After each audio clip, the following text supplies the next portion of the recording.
नमस्कार मैत्रिणींनो, आपल्या रेसिपी लॉजिक चॅनलमध्ये तुम्हा सर्वांचं अगदी मनापासून स्वागत. आज आपण बनवणार आहोत अगदी मऊ, क्रीमी आणि चविष्ट दही भात. दही भाताची चव अप्रतिम होण्यासाठी काही छोट्या छोट्या गोष्टी लक्षात ठेवणं खूप महत्त्वाचे आहे. चला तर मग रेसिपीला सुरुवात करूया. सर्वप्रथम 1 कप इंद्रायणी तांदूळ घ्या आणि ते 2 ते 3 वेळा स्वच्छ पाण्याने धुवून घ्या.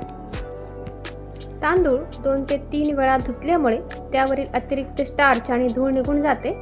त्यामुळे भात स्वच्छ आणि दही भातासाठी योग्य पोताचा होतो. स्वच्छ धुतल्यानंतर तांदळामध्ये भरपूर पाणी घालून 15 ते 20 मिनिटे भिजत ठेवूया. 15 ते 20 मिनिटानंतर तांदळातील पाणी काढून तांदूळ कुकरमध्ये घेऊया. आपण 1 कप तांदूळ घेतले होते. आता यामध्ये 3 कप पाणी घालून कुकरचे झाकण लावायचे आहे आणि मध्यम आचेवरती 4 ते 5 शिट्ट्या करून भात अगदी मऊ शिजून घ्यायचा आहे. शिट्ट्या झाल्यानंतर कुकरची वाफ नैसर्गिकरित्या निघू द्या. पाहू शकता आपला भात छान शिजला गेला आहे. हा भात चांगला मॅश करून घ्यायचा आहे.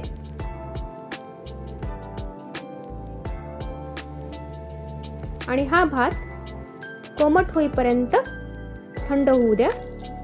नंतर यामध्ये 1 कप दूध थोडे थोडे घालत सतत ढवळत राहा.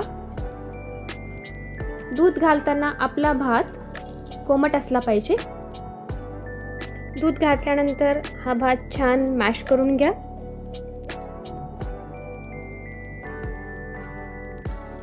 नंतर यामध्ये 1 कप फेटलेले दही घालून घ्या. 1 टेबलस्पून लोणी आणि चवीनुसार मीठ घालून सगळे चांगले एकजीव करून घ्या.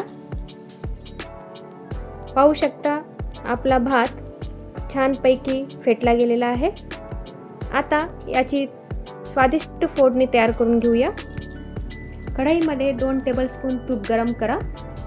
तूप गरम झाल्यावर गॅस कमी करा आणि त्यामध्ये 1 टीस्पून उडीद डाळ, 1 टीस्पून चणा डाळ घालून हलकी सोनेरी होईपर्यंत परतून घ्या. परतल्यानंतर यामध्ये 1 टीस्पून बारीक चिरलेले आले, 1 टीस्पून मोहरी, 1 टीस्पून जिरे घालून परतून घ्या. फोडणी नेहमी मंद आचेवरच नीट परता, त्यामुळे दही भाताची चव वाढते. यानंतर बारीक चिरलेली मिरची, लाल मिरची, 8 ते 10 कढीपत्त्याची पाने घालून परतून घ्या. नंतर यामध्ये चिमूटभर हिंग आणि 6 ते 7 काळी मिरी घालून भाजून घ्या. आता ही तयार फोडणी दही भातावर घाला आणि छान एकजीव करून घ्या.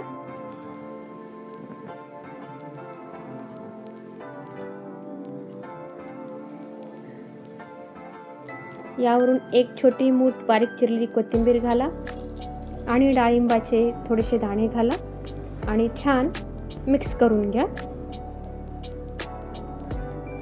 आता आपला मऊ, क्रीमी आणि चविष्ट दही भात तयार आहे. वरून डाळिंबाचे दाणे आणि कोथिंबीर घालून सजवा आणि लोणच्यासोबत सर्व करा.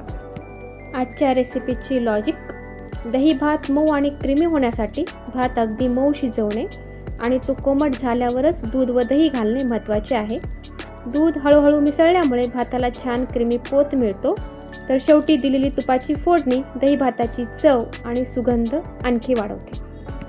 तर पुन्हा भेटूया चवीच्या नवीन प्रवासात एका नवीन स्वादिष्ट रेसिपीसह. धन्यवाद.